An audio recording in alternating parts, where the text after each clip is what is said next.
eu sou Rarielle Rodrigues, sou socióloga, tenho formação pela Universidade Federal do Maranhão, tanto a graduação quanto o doutorado em Ciências Sociais, e vou falar um pouquinho sobre essa construção de sociabilidades do esporte, como o esporte, na perspectiva do futebol, ele é um elemento socializador, né, dentro desse contexto mais amplo. Mas antes de pensarmos o esporte como um elemento socializador, como o futebol ele entra dentro desse contexto, né, como essa ferramenta de utilização, a gente precisa voltar um pouquinho ao passado, pensar ali na República, né, na Velha República, dentro desse processo de constituição do esporte, e aí eu foco o futebol. No início do século XIX, o futebol ele era executado exclusivamente pela elite. Quem era a elite naquele momento? A elite branca.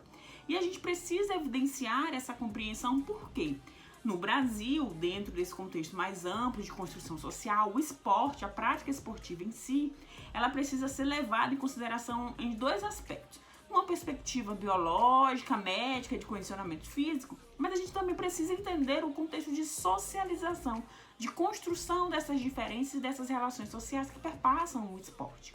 Quando a gente foca esse olhar da socialização, a gente começa a evidenciar e perceber que o esporte, o futebol nesse caso, era executado pela elite. Quem era essa elite? Uma elite branca.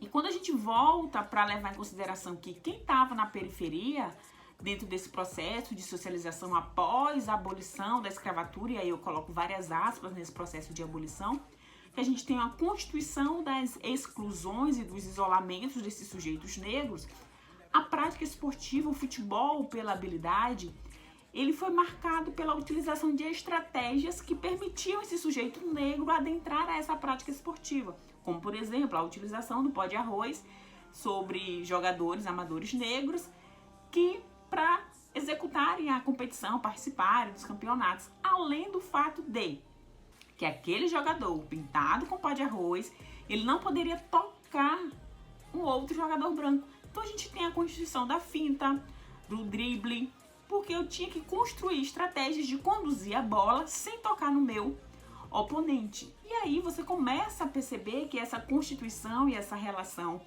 entre esses elementos são importantes para a gente entender como hoje, na contemporaneidade, a gente reconhece o futebol como um esporte de ascensão dos sujeitos que estão na periferia.